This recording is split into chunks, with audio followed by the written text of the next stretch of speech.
Welcome to the City Club of Eugene's October 15th, 2021 program, A State of Immigrants, a new look at the immigrant experience in Oregon. This is the sixth program of our 2021-22 programming year. My name is Scott Coltrane, and I'm the past City Club president.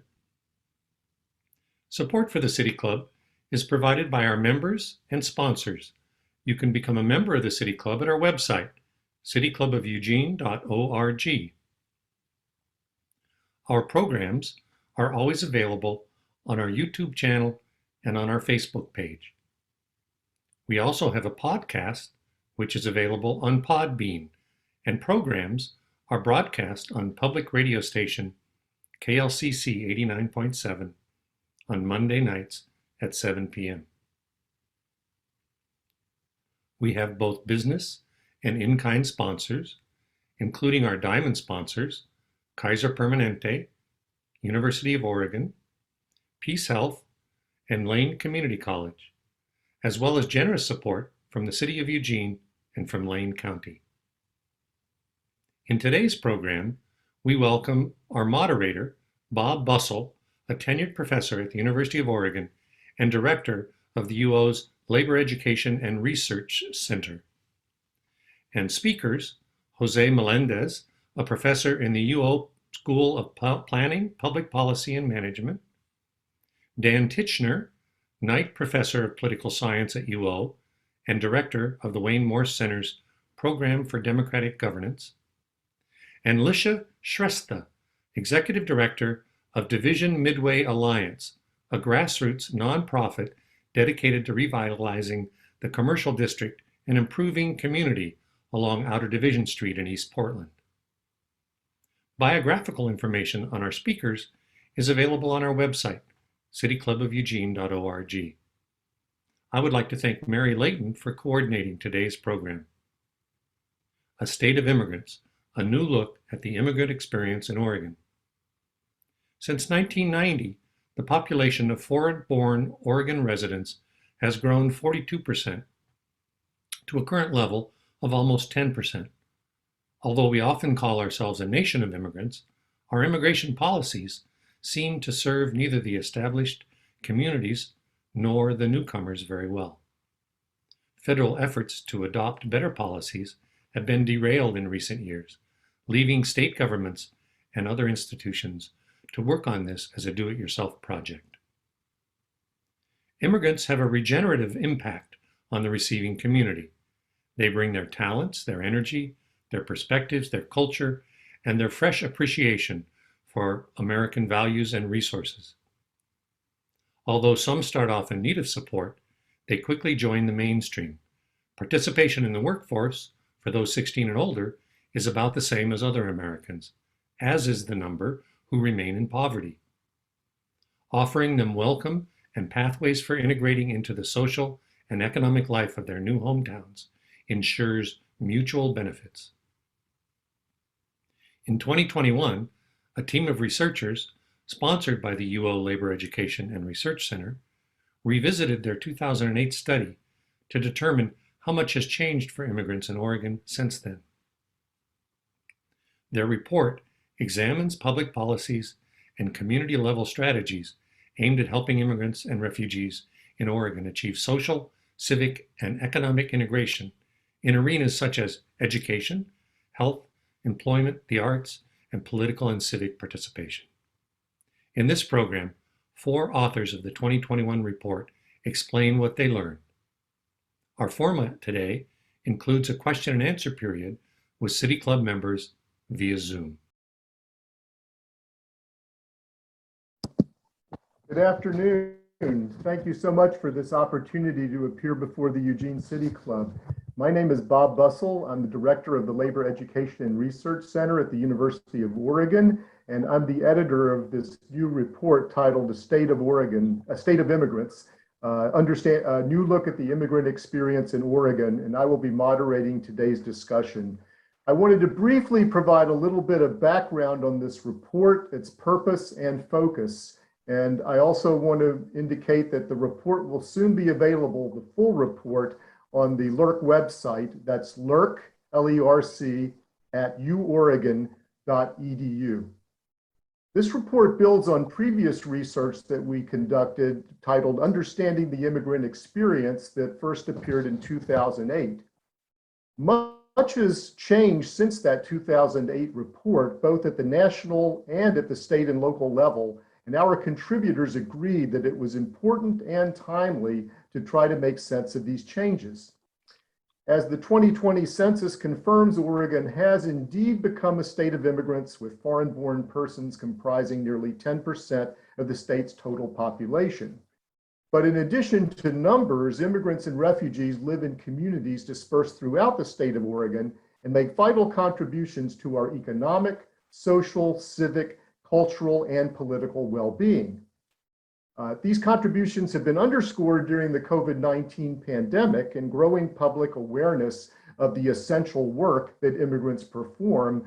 But we hasten to add that in addition to contributions in the workplace, immigrants make contributions in many other arenas that are the subject of this report. We've assembled a stellar team of publicly oriented scholars who have contributed to this report from the University of Oregon, Oregon State University, and Portland State University, and this research has been supported by a grant from the Mellon Foundation's Just Futures initiative.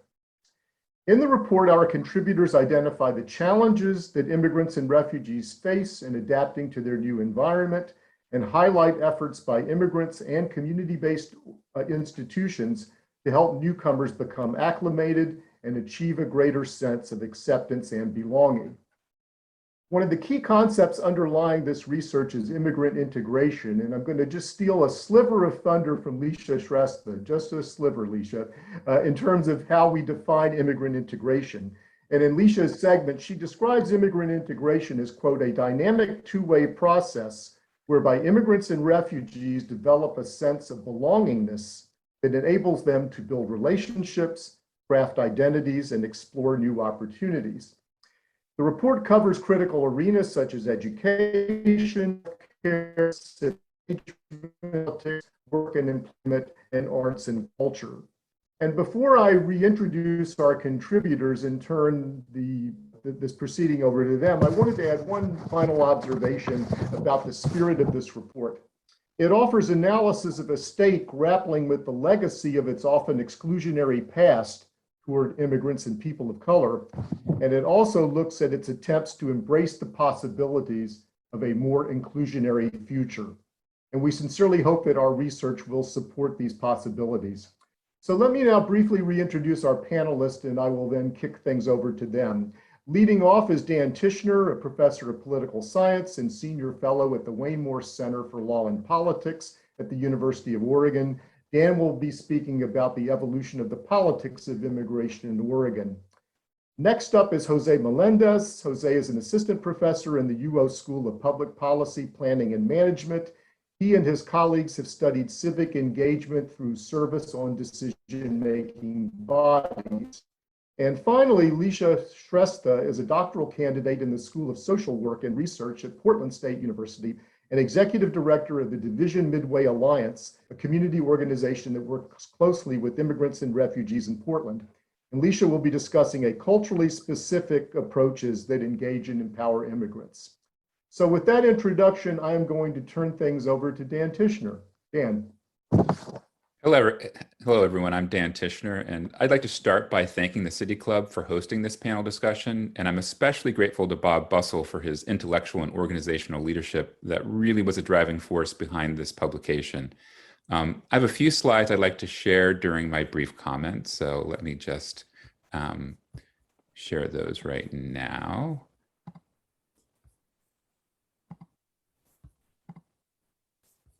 Okay. So my contribution to this project focuses on the evolving politics of migration in Oregon. I begin my chapter by asking why laws and policies affecting the lives of immigrants and refugees are routinely so contentious in Oregon and national life. My chapter highlights several factors. The first is that the demographic changes that immigrants and refugees produce regularly unsettle the economic, social, cultural, and political status quo. A second factor is that laws and policies governing migrants often reflect deeper battles over race, religion, and belonging.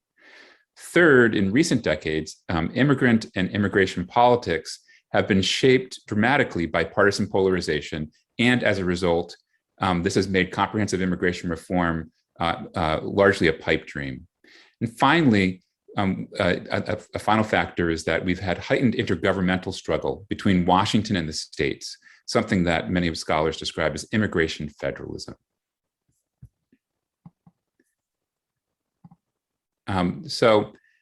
My chapter devotes some attention to the longer history of Oregon's migration politics, a history that reflects traditions of white conquest, recruitment of migrant workers, and xenophobic nativism.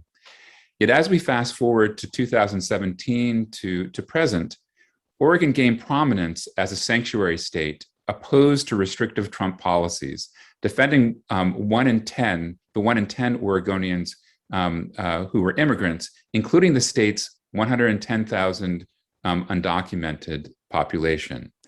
My chapter explores a key question. How did Oregon shift from a checkered history to recent laws and policies defending the rights and democratic inclusion of a diverse immigrant nation? Diverse immigrant population. The first substantive section of my chapter provides a broad sweep on the foundations of migrant politics in Oregon from the 19th century to 1990. Don't worry, I'm not going to cover the 19th century now, but this includes an analysis of the Chinese exclusion movement in our state, which was quite strong, the Klan's anti-immigrant strands, restrictive alien land laws, and the support of most elected Oregonian leaders for racist national origins quotas in the 1920s and onward. It also looks at the post-World War II developments that signaled pro-migrant forces in Oregon and national political life. So for instance, during the 1960s and 80s, through the 80s, the Immigration and Nationality Act of '65 had significant support from Oregon's elected contingent in Congress, which played a leading role in passing that reform that dismantled racist quotas, while also providing new opportunities for Latino and Asian migration to the Latin American and Asian migration to the country. During the 60s and 80s, you also saw the emergence of PECUN as an impactful union for farm workers and Latino working families in Oregon. This section of my chapter also tells the story of Rocky Barilla, a Democrat in the State House who wanted to fight profiling of Latinos based on his own experience doing local legal work, and how this led to Oregon passing a bipartisan sanctuary law, really by overwhelming margins of Republicans and Democrats in the State House in 1987.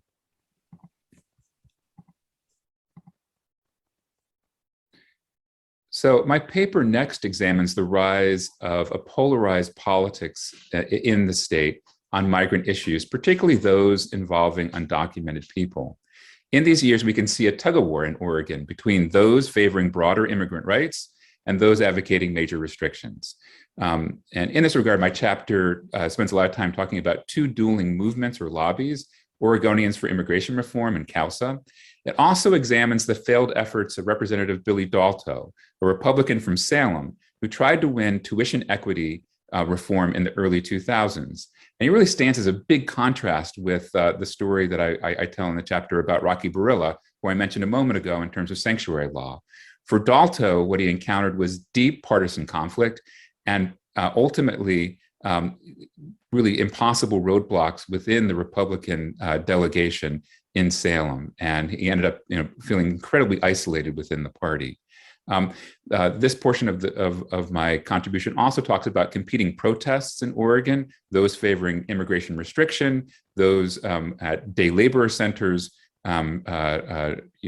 protesting, as well as immigrant rights movement protests during the same period, especially in 2006 and 2007. I also try to highlight significant intergovernmental conflicts, such as those between ICE and city officials after the Portland raid of 2007. And we can also see state officials in these years pressured to meet federal demands, such as Governor Ted Kolongowski issuing an executive order on driver's licenses.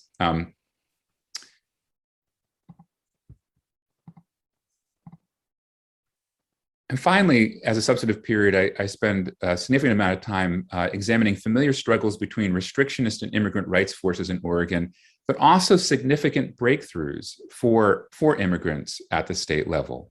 A major success, for instance, for immigrant rights supporters was tuition equity reform in 2013, which for those of you who followed this issue in recent years know that it was more than a decade in the making.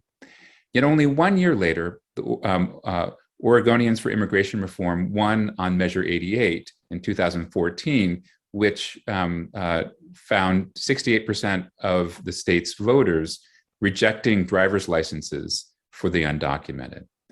And within a context of steady ideological and partisan polarization, intergovernmental struggle assumes special importance as Oregon's Democratic governor and attorney general vigorously resisted the Trump administration's policies on a number of fronts, including the so-called Muslim ban, which saw significant protests in Oregon at Portland's airport and elsewhere, but also our attorney general joining other states in the courts to challenge this executive initiative. And then in 2018, as many of you know, we have the state sanctuary law that was put on the ballot, Measure 105, which won by a large margin. And finally, in this review of recent migrant politics in Oregon, I spent some time talking about the rise of a new BIPOC caucus in Salem, as well as the emergence of new leaders, elected leaders in immigrant politics, like Senator Casey Jama, who was a Somalian refugee and key immigrant rights advocate before taking this post. Yet despite these gains, I try to also underscore in this portion some of the real challenges in terms of getting diverse representation among elected leaders in Oregon. So let me just now turn to my conclusion. So to wrap up, my chapter highlights how migrant politics in Oregon has been reshaped by increased demographic diversity, a increasingly impactful immigrant rights movement, partisan polarization, and new forms of immigration federalism, intergovernmental struggle. I also point to an important new book by Alan Coburn and Karthik Ramakrishnan, who use sophisticated analysis to compare all 50 states on questions of immigrant inclusion and exclusion. Their study finds that Oregon is among the nation's top 5 most inclusive states on key immigrant rights. This reflects quite a shift for a state whose early immigration policies were largely defined by nativism and racial hierarchy. However, if they had conducted their study only a few years earlier, when Measure 88 passed, when a large majority of voters opposed access to driving privileges for undocumented immigrants, their rankings would have looked quite different. Oregon would not have been in the top 5. This takes me to basically a final thought. As my presentation hopefully has captured, the quest for democratic inclusion for Oregon migrants and their families has followed more of a crooked path rather than a straight line. Rather than a story of steady and smooth progress, both restrictive and inclusive traditions continue to influence state politics and policymaking. So we are left with both significant reforms in recent years and lingering challenges for the state. So thank you very much, and I will hand the baton to our next panelist. Thank you, Dan. Good afternoon, everyone. This is Jose Melendez, Assistant Professor of Planning at the School of Planning, Public Policy and Management. Thank you again to the City Club for inviting me today to present our research that began in the fall of 2019, aimed at documenting the terrain of decision-making bodies across the state of Oregon and the representation of immigrants on said body.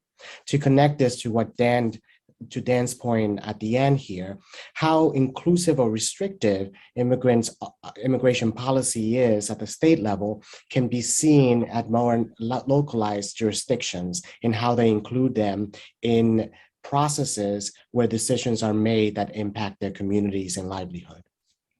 Decision-making bodies in this research refers to the various committees, commissions, and boards that jurisdictions create to advise or inform policymaking in action. These bodies are either required by laws and/or used as a strategy to secure public buy-in for policy decision-making. Whether they are granted authority to make decisions or not, members who volunteer to serve on them have greater access to decision makers and therefore are granted greater voice and or authority than the general public. We, in our research team, were motivated to shed light on what we think is a black box of participation that exists on these decision-making bodies with an unknown number of factors, such as how many boards exist across the state, who sits on these boards, their demographic makeup, and any efforts taken by jurisdictions to diversify them. Our research aimed to gather data to answer these questions and assess whether decision-making bodies are representative of the growing immigrant diversity in Oregon. This is key since we know that underserved communities lack meaningful representation at all levels of government bureaucracies. Therefore, having a role in decision-making bodies can be seen as an alternate way to influence policy and outcomes. In total, we capture 504 decision-making bodies in a board inventory we created for this chapter in this report. Once the board inventory was created, we went ahead and created a member inventory. Using publicly available information from the body's website, we proceeded to categorize the following information: total number of members, number of immigrants, whether they were first or second generation, their country of origin, and their educational attainment. Once immigrants members were identified, we proceeded to contact members directly if possible, or through the designated staff person. At that point, we sent an additional short questionnaire asking for additional demographics of the board membership, such as gender and race ethnicity. Having completed both inventories, we were then able to run queries to find patterns and themes, which we report in this chapter, and I want to highlight a few in this presentation. It is worth noting that 100% of statewide bodies had public rosters, public available information about who was sitting on their decision-making bodies. Demographics were also recorded at nearly double the rate for statewide and special district bodies as compared to city and county. In particular, we found that at the county level, there were less resources and attention given to the management of decision-making bodies. County board websites were less transparent, and staff were often in charge of multiple bodies at once, in addition to their overall responsibilities. Meanwhile, cities range quite a bit in terms of transparency practices. For example, with Eugene looking more like a statewide board, while Springfield behaves similar to counties. Understanding that COVID hit in March of 2020, some of our data collection here was interrupted. Despite this, we had enough data to allow us to continue our work. Our findings indicate that the majority of bodies inventory do not have immigrant representation at all, nor do they track demographic information. While only making up 4% of all bodies inventory, statewide bodies were the most likely to have immigrant representation. Nearly 32% of statewide bodies have one or more immigrant members. This stands in contrast with other jurisdictions, which range as low as 10% and as high as nearly 13% of bodies with immigrant representation. You'll remember that 100% of statewide bodies have publicly accessible rosters, and 64% had demographics recorded. In fact, 59% of statewide bodies publicize members' names, biographies, and photos. This is unlike city bodies, where only close to 3% publish names, biographies, and photos. Relatedly, 41% of bodies that publicly listed members' names, biographies, and photos had at least one immigrant member. This stands in stark contrast with bodies that listed names only, which had immigrant representation 11% of the time. My point in sharing these numbers is that the amount of publicly available information, names, biographies, and photos, and other background information correlates strongly with having at some level of immigrant representation. This was regardless of whether it was a city, county, state, or special district jurisdiction. In addition to the inventories we created, we also interviewed the members, first generation and second generation individuals who sat on these bodies to get their insights on how serving was either a welcoming experience or a challenging one. We want to highlight some findings here, although there are more thorough discussions of these findings in the chapter itself. We want to focus on a few. First, recruitment. Intentional targeted efforts to diversify board membership beyond existing networks were identified as challenging to conduct. This may be inversely related to the power of networks, in which individuals were more likely to be invited to join because of their existing status and connections. Prior to recruitment, most members did not know about the existence of their respective bodies. This finding revealed the need for boards themselves and jurisdictions at large to demystify and clarify the role of boards and to educate the public by describing available board positions in order to increase the diversity of individuals applying. The role of networks. Participants spoke about knowing staff, elected officials, or others who had served or were connected to institutions related to the body's foci who had recruited them to join the boards. Our findings suggest that the board should spend time thinking about the types of networks they foster or lack access to as they seek to diversify their membership. 9 of the 30 non-white participants, or 30%, indicated that networks were based on race or related training programs, while 23% of the 30, 77% close to, reported that their networks centered on professional or related training programs. This brings us to the role of training programs prior to service. Not all participants received training related to civic engagement or leadership before joining the board. However, the 32 or close to 70% who did noted the impact of more substantial trainings, i.e. those lasting longer and involving a cohort of individuals, compared to one-off training experiences. These more substantial trainings fell into 2 categories, those that were identity-based and those for the general public. Identity-based trainings were targeted towards race, ethnicity, gender, or labor identities, such as union or farm workers, and they created or expanded the individual's networks, impacting the previously described finding. In this regard, we suggest that jurisdictions invest in, collaborate with, and sponsor trainings that are akin to the formidable ones that this research highlights as making a difference for expanding immigrant skills, knowledge, and access to networks.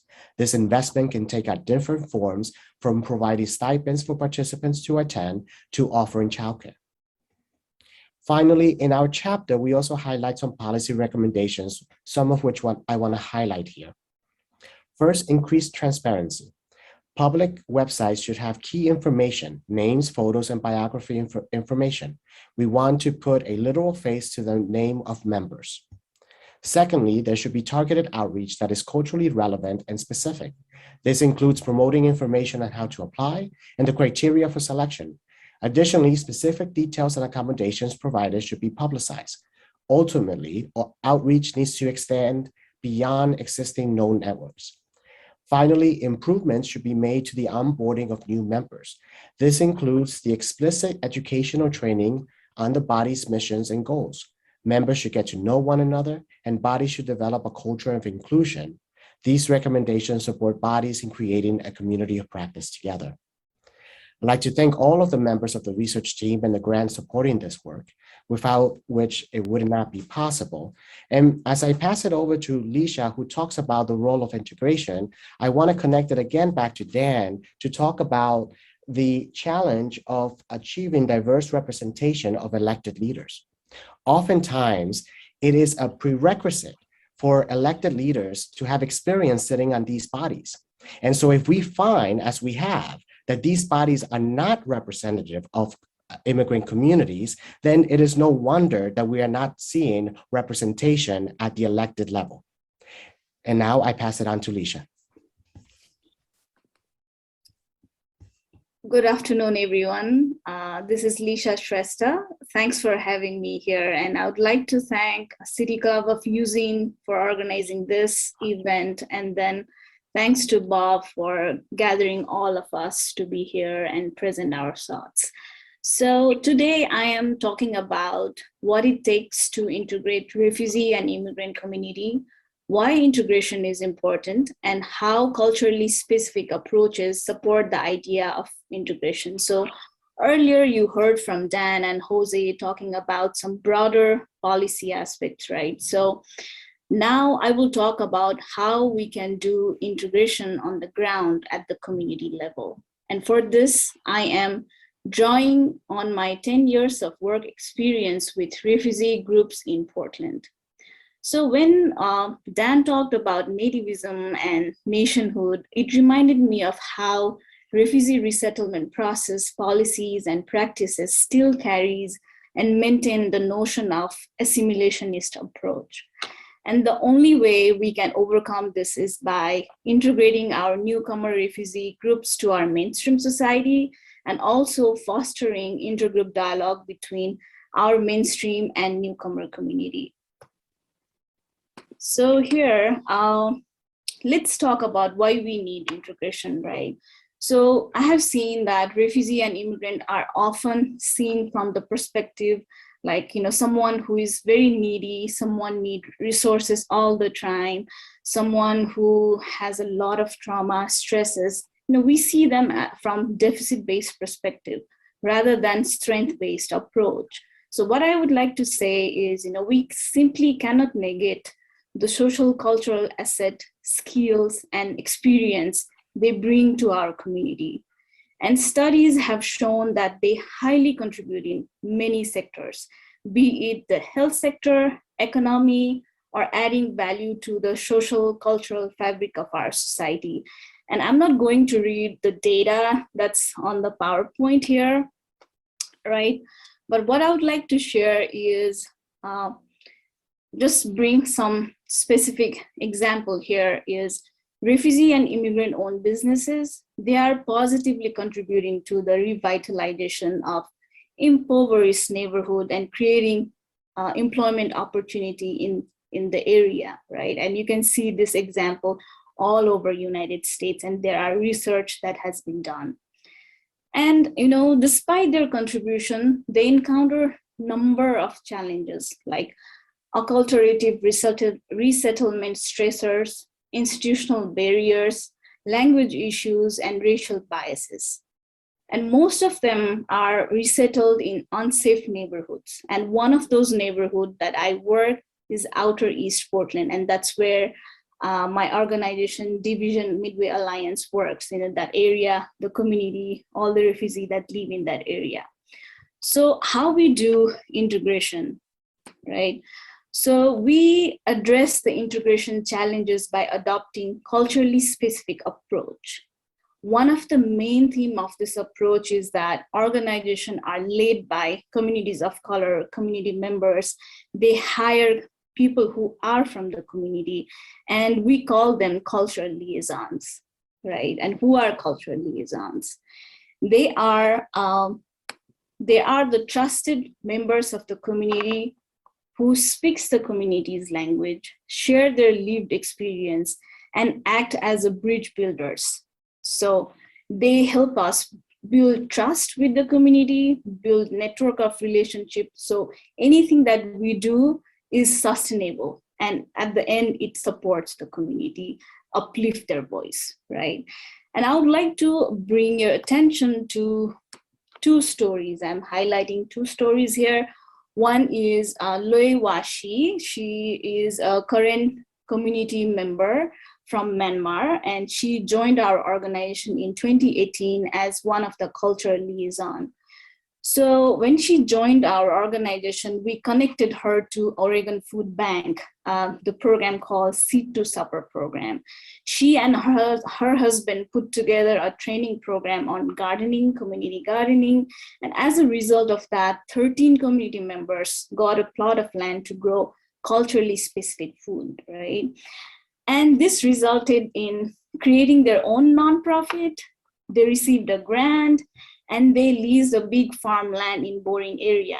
And last year, they distributed those produces for free to their community and community members who are outside of their community. So this shows that they are already giving back, they are supporting people during the pandemic. And now they have started selling produces at the People's Market in Rockwood area, already doing income generation activities. And I would like to bring one specific point here is, this has particularly helped supported elderly members who have been socially isolated for many years. And this has really helped them improve their overall well-being and also connected them with some income generation opportunity. So this is the photo, and this is from her farmland in Boring area.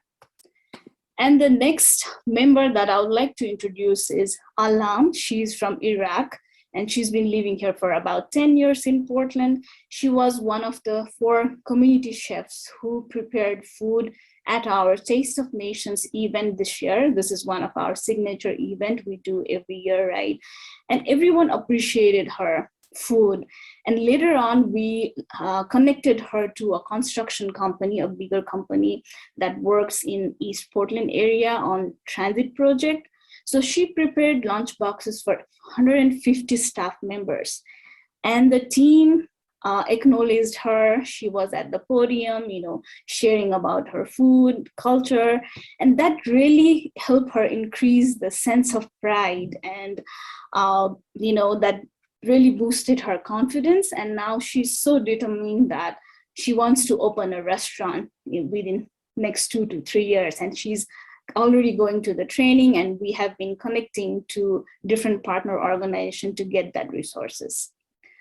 So I would like to, conclude my presentation here by saying, culturally specific approach and bringing integration to our practice and policy not only help maintain their cultural identity or create a holistic approach to address their basic need, but also help mainstream communities be part of the integration process. And there are some examples in the chapter where the mainstream community members have explained, how this kind of interaction help them to elevate their role in creating foundation, co-creating solution. And this has also helped them improve their social and cultural capital, and they have started getting benefit from new economic opportunity, whether it's in nonprofit sector, whether it's building more spaces for community garden, and these are all the stories from mainstream community members as well, and it's in the chapter. So what I would like to say, let's voice for integration rather than following the assimilation approach, and that will work for everyone, all of us, and create a sense of belonging at the same time. So yeah, I would like to end it here and then open for question Q&A session. Thank you, everyone.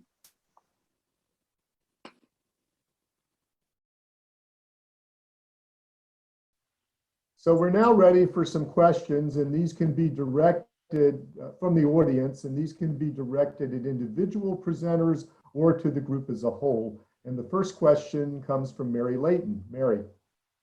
My question is for Alicia. I would be glad to hear a little bit more about how you define assimilation and integration. One was a good thing and one was a bad thing. So talk a little bit more about that. Yeah, that's a great question and a tough one too, right? So integration, I would say it's a two-way process where community members from mainstream host society work together with newcomer communities in co-creating, designing program and policies. That's how we say integration, where the newcomer community members do not need to lose their part of identity in the process of adopting the new lifestyle of their host society, right?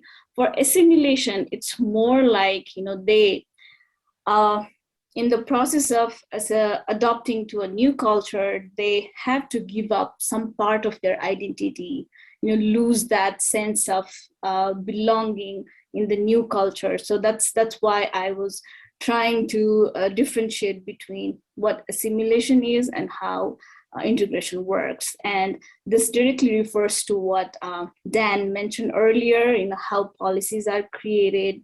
So having voices where people can make decisions, make planning and designing, and those voices should also come from the newcomer communities who are at the stake of getting any sort of benefit or being impacted by any policies that are made for them. So yeah, that's what I would like to. I wonder if I could jump in too, and invoke one of my favorite migration scholars and a colleague, Kim Williams, who's at Portland State University, has a great way of thinking about this, Mary. And so it's, one version is A plus A equals A.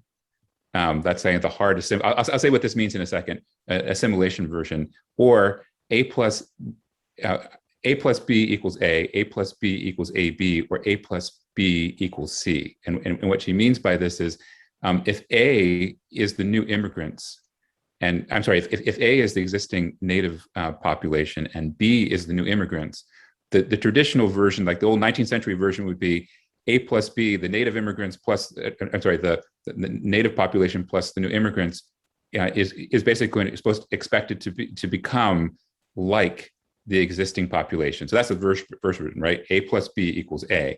The second version is no. You have the oldsters and the newcomers, and you get this amalgam of A plus B equals AB. And what Dr. Williams really tries to emphasize is actually the process is more like, when you have newcomers joining the native born, you actually create something new. So that's where A plus B equals C, and how that can be actually much more transformative as a way to think about it.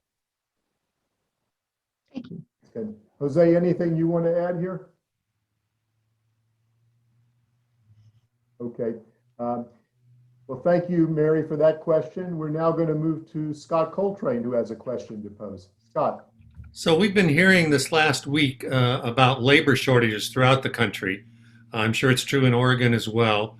Maybe each of the panelists could speak a little bit to the uniqueness of Oregon's labor market, something about opportunities and special challenges for immigrants, and linking back to the high levels of entrepreneurship and initiative that immigrants have always taken. Talk a little bit about and place it in the context of Oregon and maybe a post-COVID Oregon, or at least new issues. Thank you, Scott. Anyone want to grab that question? I think we'll probably have a few takers. Who wants to go first? I actually think Bob, you should go in first, because this is right up your alley. Well, I can say a few things. I will say that our report didn't deal as much with the entrepreneurship question. We talked more about immigrants as essential workers, although, as Leisha pointed out, there are so many immigrant and refugee-owned businesses that clearly during the pandemic, a lot of businesses hurt. And I think the evidence suggests that immigrant and refugee businesses got hurt even more, because there are certainly problems with access to capital, for example. That's true for all businesses, but I think even perhaps more particularly for immigrants and refugees. And there were some efforts, in that regard to provide them with particular assistance in Oregon and elsewhere. And I think we would say that those efforts actually should accelerate. I think Oregon did some interesting things as far as the Oregon Worker Relief Fund and quarantine funds, that there were funds that went out. It was very creative, went out through community-based organizations that work with immigrants and refugees, and were providing direct assistance to immigrants and refugees who do essential work. So that was an important activity in terms of recognizing the immigrant labor and immigrant workers. We also highlight in the report, there are certain industries, and you probably know what some of them are, where immigrants tend to have often clustered or or more present. For example, home health care. That's an industry that's gotten a lot of attention lately. Leisure and hospitality, there have been particular challenges there, particularly around health issues, farm workers. And Lynn Stephen, who's one of our contributors, has done a lot on that subject, and that's written up in another chapter in the report. And we also talk particularly about the construction industry. In Oregon, approximately 15% of people in the construction industry are immigrants. And that's probably larger if you take second or third generation immigrants in. And one of the interesting things in terms of integration is that we did some research on apprenticeship programs. And, everyone, I think most people agree apprenticeship really is important and deserves particular support. And we look particularly at union apprenticeship programs and community colleges and the work that they do, both through apprenticeship and career pathway programs, that really have assisted immigrants in terms of gaining access to better paying jobs.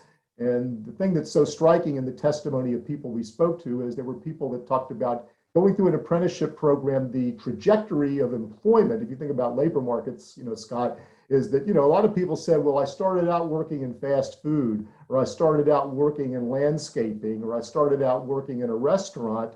And a lot of times people would say they worked multiple jobs. Wasn't enough just to have that one job. And one of the things that people were attesting to is in an apprenticeship program where they began to earn a union wage, they didn't have to work multiple jobs. And just the things around being able to buy a car, to begin to own a house, to raise a family, all these things came across in terms of apprenticeship and union membership as very powerful integrative forces. So those were some of the things that we found out, during the course of this report in the employment arena. And also, again, I would kick this off to my colleagues for any particular angle that I've neglected or that they're aware of, if they'd like, in terms of the economics. Leisha? Yeah, thanks, Bob, for giving the larger picture of this topic. And Scott, when you asked about the opportunities and challenges that this newcomer immigrant refugee faces in terms of being economically active or in terms of opening new businesses, I can speak from my experience, especially during the time of pandemic, what I have observed, because we work directly with local businesses in our area, which is our investment area in Division Corridor, Outer East Portland. So they are very resilient, I must say that, because 4 new businesses were opened during the pandemic. They opened during the pandemic last year, July, August, their storefront, and all of the 4 businesses are owned by immigrant and refugee community. So that shows that they have this interest, they are resilient, they want to do it better, right? So when you mentioned about the challenges, I would say navigating the administrative issue, like paperwork, right? How to register a business, how to access loan, how to have a business insurance, all those the important aspects, they face a lot of challenge on that part, and which is why community organization like us have created this cultural liaison model where we have staff member in-house to make that transition, to facilitate the process and have a conversation between the organization who works in that area and connect them with the refugee or immigrant community members. It's a hand-holding process. It takes a lot of time, for sure. And what I would like to share is we distributed almost $300K to 48 businesses in our district. That is almost 50% of the businesses in our area. So I would say more resources and be aware of how much time and effort that goes toward helping them, and be patient if we really want to work on the ground. So that's a few suggestions I have based on my practice and experience with this group. Yeah, thanks very much for those comments, Leisha. And I believe, Mary, you have another question you wanted to pose? Please. Yes, this one is for Dan. You mentioned a book called Citizenship Reimagined. Could you talk a little bit more about what that's about? I'd love to. And actually, I'm delighted you asked me that question, because the Wayne Moore Center is going to be hosting the authors of that book so if anyone has pencils out there, November 9th from 6 p.m. to 7:30 p.m. at the Ford Alumni Center. And I believe we're going to live stream it too. So Mary, the book is written by 2 scholars of political science, Alan Coburn and Karthik Ramakrishnan.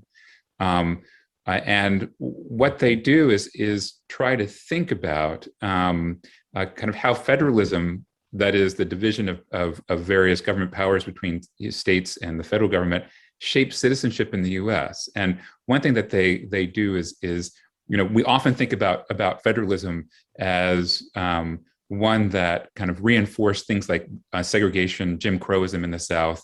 We think of Wallace standing in the schoolhouse door and so forth. And what they do is try to update that and show that, yes, we can find examples where states having power over membership rights has retrograde impacts, but they devote most of their emphasis on, and this is the reimagined citizenship component of the book, is how it has potentially progressive implications for membership. And so for immigrant rights, for women, for LGBTQIA communities and so forth. And so that's what they devote a lot of time to. And so what I was referring to is actually a key kind of half of their book really digs into the question of migrant inclusion and exclusion. And that's where they have this like wonderful quantitative data to go along with case studies that end up ranking Oregon at number 5. So they are both very thoughtful and compelling scholars. And so I highly encourage everyone to come to the Ford Alumni Center on November 9th at 6 p.m. To hear them talk about their book. Thanks for your question. Thank you, Dan. I wanted to take the moderator's prerogative actually and put out a question to Jose, because I've read his chapter, that and his colleagues, on a number of occasions. And one thing that stood out for me in terms of immigrants who are serving on civic bodies, was that Robert's Rules of Order, something I think many of us are very familiar with in terms of a procedural approach to running meetings, was cited often as a real barrier in terms of people's civic engagement on these bodies. And I was just wondering if you could talk a little bit about that, because I thought that was a really important piece, insight that your research unveiled. Thank you, Bob, for that question. So I want to point out that in the research for the chapter, we looked at immigrants, first or second generation, regardless of what part of the world they came from. And so we have individuals from Western countries who have immigrated here, or otherwise would be referred to as white, right? And when we ask questions around challenges and opportunities that they face engaging on these decision-making bodies, almost monolithically, those who come from non-Western countries identify Robert's Rules of Orders as a challenge.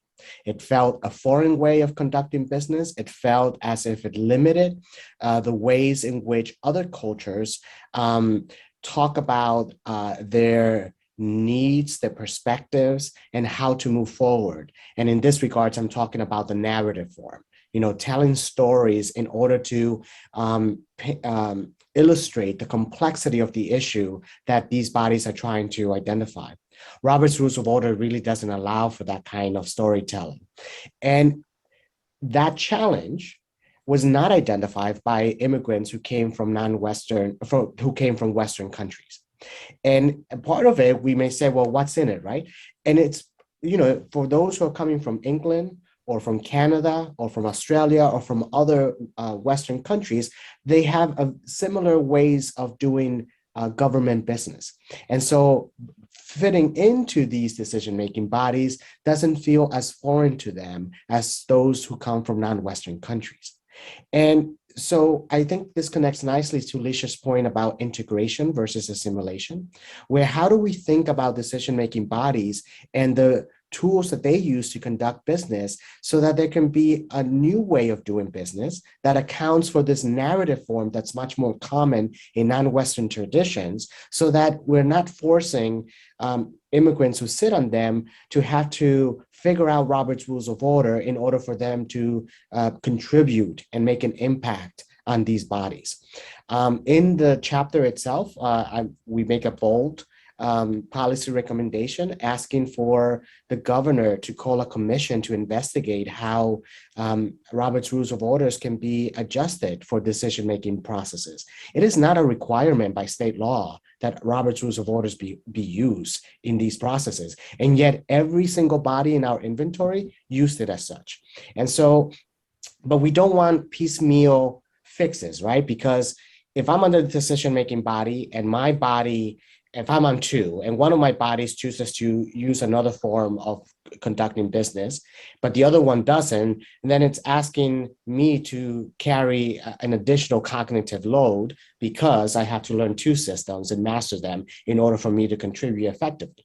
And so instead of that kind of piecemeal action or steps to try to remedy, we think that a statewide commission with experts to look at a systemic reform might be a much more smart way to approach this issue. Thank you for that, Jose. And just to piggyback on that a little bit in terms of state task forces or commissions, I think it's worth noting, and we do this in the conclusion, this was breaking news just as we finished the report, and the state of Oregon is now for the first time establishing a statewide office of immigrant and refugee advocacy that State Senator Casey Jama and another state rep, Con Pham, sponsored in the legislature. And it's going to have a director, it's going to have some funding, and I think it's going to be looking at a lot of these issues that we've talked about related to immigrant and refugee integration, but with the stamp of approval of the state, which we think is going to be very important. So we... if I can piggyback on that just for a second, that was part of the Sanctuary Promise Act. And I would just note, underscore how we still are very polarized on this issue and how partisan it remains. For the vote, so the vote that created this office that Bob's describing, as well as strengthening the sanctuary status of the state. The breakdown I just looked up said the vote was 36-21 in the House on a straight party line vote. It was 16-13 in the Senate. All 16 in favor were Democrats. So for whatever it's worth, I just want to emphasize that punchline again of just how polarized we are in terms of the partisan breakdown on this. Thank you, Dan, for that important and sobering reminder. So I just wanted to add a few things as we wrap up here. One is that this report, there are 8 chapters and multiple contributors through the Wayne Moore Center for Law and Politics, where Dan works. We're going to be doing a presentation at the University of Oregon on October 28th, beginning at 7 o'clock. There will be additional contributors from the report that you can hear from then. We, again, the full report will be available quite shortly on our website at lurk.uoregon.edu. And also, our contributors would be more than happy to come out, COVID circumstances allowing, to your organization or institution and talk about the report. We have some funding available for this. It's something we really are eager to do, to present these findings in public forums and discuss their implications. And I should finally add that there are, as you may have gathered from our presenters, there are policy recommendations and ideas sprinkled throughout this report from many of the contributors, because we really want this research to be considered and hopefully acted on. And that's the spirit in which we offer it. So thank you so much to the Eugene City Club for this opportunity to present. Thank you to Jose Melendez, Licia Shrestha, and Dan Tishner for their participation. And we wish you all a good afternoon.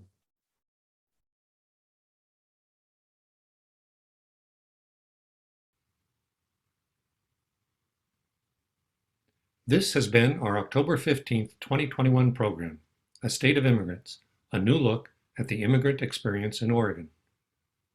Before we proceed, I'd like to recognize our diamond sponsors. Kaiser Permanente exists to provide high-quality, affordable health care services and to improve the health of our members and the communities we serve. More information at www.kp.org. Support comes from the University of Oregon. Since 1876, UO has helped Oregonians question critically, think logically, reason effectively, communicate clearly, act creatively, and live ethically. More information at uoregon.edu. Peace Health is proud to serve Eugene, Lane County, and beyond. As your hometown healthcare partner for more than 80 years, our mission is to keep you and your family healthy. Learn more at peacehealth.org.